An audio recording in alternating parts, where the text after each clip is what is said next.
Hey, it's Matthew Freedman, Matt F. the Oracle of Fantasy Pros, here to highlight the 16 players I am targeting in 2022 fantasy football drafts, one player in each round.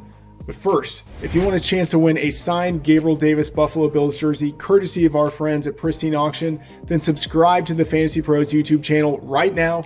Comment below on this video, and that's it. We will be announcing a winner right here on the channel, so make sure to turn on those notifications so you can be alerted when new prizes are up and claim your prize. In round one, I like Steelers running back Najee Harris, the RB6, number 8 overall in Fantasy Pros average draft position. If you're at the top of round one, obviously some of the other running backs are better options. Christian McCaffrey, Jonathan Taylor, and Austin Eckler are my top 3. But in the second half of round one, I'm happy if I can get Harris, who last year as a rookie led all running backs with an average of 57.6 snaps per game and an 84% snap rate. That information is from the snap count reports you can check out at Fantasy Pros. With all of that playing time, Harris had a league high 401 combined carries and targets, and without quarterback Ben Roethlisberger, the Steelers might rely on Harris even more this year. In round two, I love Packers running back Aaron Jones, the RB12, number 20 overall in ADP. Last year, wide receivers Devontae Adams and Marquez Valdes-Scantling collectively accounted for 224 targets for the Packers in the regular season. With them gone, the Packers might lean more on the running game, which benefits Jones, and they also might reallocate a portion of the available targets to Jones, who out of all of the pass catchers in Green Bay, probably has the best mix of talent and rapport with quarterback Aaron Rodgers. Since 2018, Jones has averaged 6.7 targets in 7 games without Adams and 5.2 targets in 9 games without Valdes-Scantling. Jones has an incredibly high floor with his increased target volume and his established scoring ability, given his 49 touchdowns in 57 games over the past 4 years.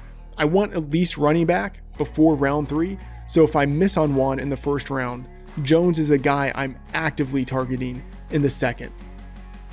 Rounds 3 through 6 are normally called the running back dead zone. I prefer to think of it instead as the wide receiver power alley. This is where I want to load up on high upside pass catchers, and that starts with Eagles wide receiver A.J. Brown in round 3, the wide receiver 11, number 28 overall. This is just far too late for a receiver of Brown's talent to go. For his career, including the playoffs, Brown has 10.1 yards per target out of all players with at least 200 targets over the past 3 years. That's number 3 behind just Deebo Samuel and Justin Jefferson. Even in a run-heavy offense, Brown should surpass his career-high 106 targets this season.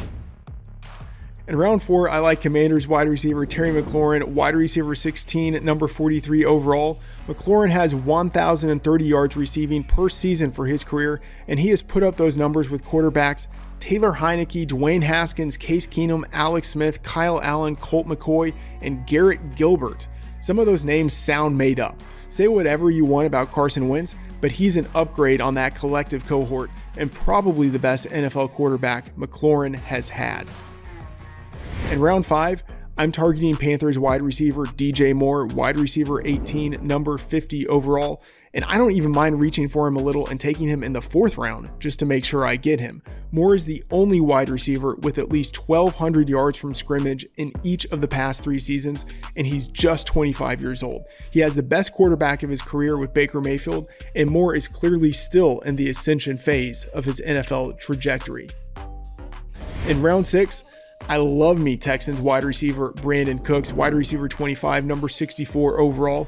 Cooks is the only established pass catcher on the Texans, and he has gone over 1,000 yards receiving in every season in which he has played at least 15 games. In his final 4 games last year with quarterback Davis Mills, Cooks had 295 yards and 3 touchdowns. He has a high floor and an underappreciated ceiling. In round 7, I'd be thrilled to get Bills wide receiver Gabriel Davis, who is going higher in best ball leagues, but is wide receiver 31, number 78 overall in redraft leagues. Quarterback Josh Allen is good enough to support 2 fantasy relevant wide receivers, and Davis is dynamic enough to make a 3rd-year leap. Wide receivers Cole Beasley and Emmanuel Sanders are both gone, and 184 targets have opened up in their absence. Slot receivers Jamison Crowder and Isaiah McKenzie will seize their share of those vacated targets, but Davis is locked in as a perimeter player, and he has produced for 2 years with the Bills with 9.9 yards per target, including the playoffs when he went off against the Chiefs, with his 12.1 touchdown percent rate. He's a legitimate end zone weapon at 6'2" and a beefed up 227 pounds, and he's just 23 years old. Davis is a massive breakout candidate. In round 8, I'm taking Falcons running back Cordarrelle Patterson, RB 33, number 88 overall.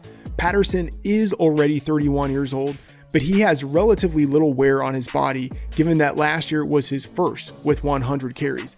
As a Deebo Samuel-esque wideback hybrid, Patterson amassed 1,166 yards and 11 touchdowns from scrimmage in 2021.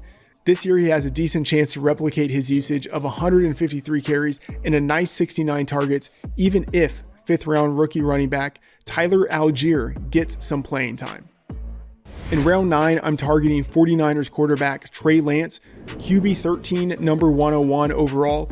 Jimmy Garoppolo is still on the roster, and if he stays with the team into the season, he could eventually take back the starting job if the 49ers struggle. But if that happens, no big deal. You can drop Lance and pick up another guy because he's just the QB 13. At his ADP, he is all upside, especially with his rushing ability. In 10 quarters of action last year, Lance had 161 yards on 31 carries. With all his receiving weapons and head coach Kyle Shanahan calling plays, Lance could be a league winner if his passing ability is unlocked.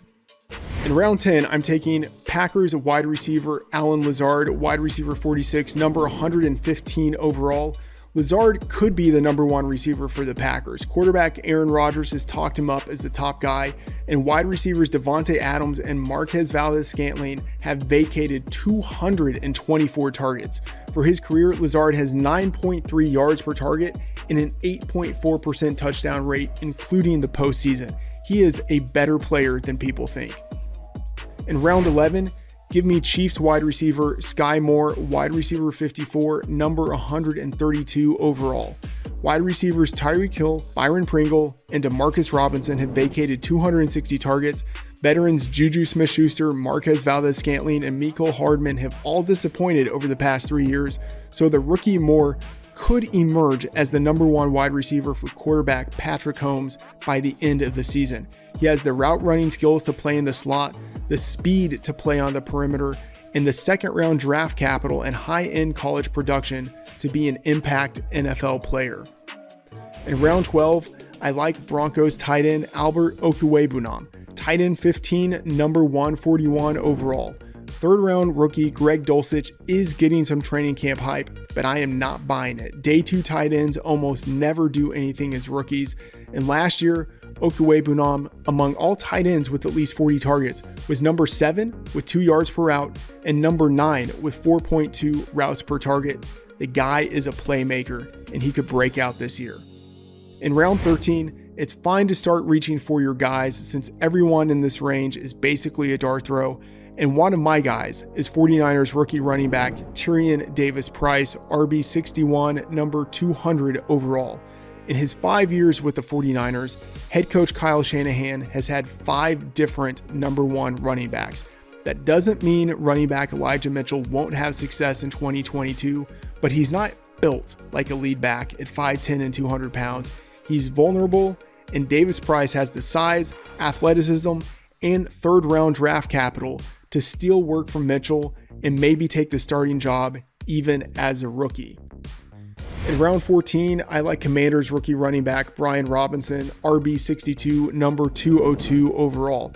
He's big, he's sufficiently athletic, and he has a 3-down skill set. He's an Alabama back with top 100 draft capital, and every guy to fit that description in the Nick Saban era has had at least 1 season of 1,000 yards.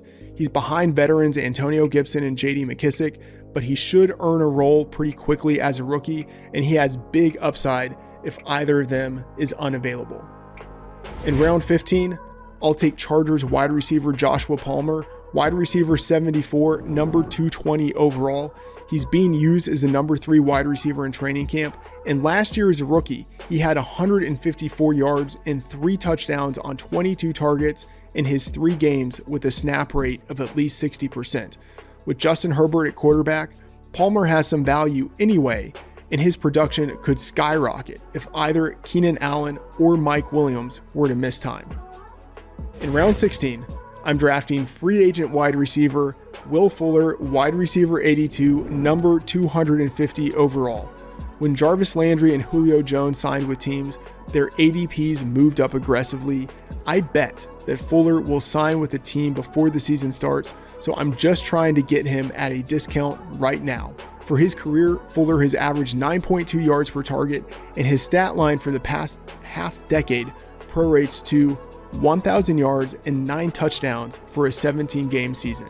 If he doesn't sign with the team by week 1, just cut him and no big loss. If he does sign with the team, he's basically free money.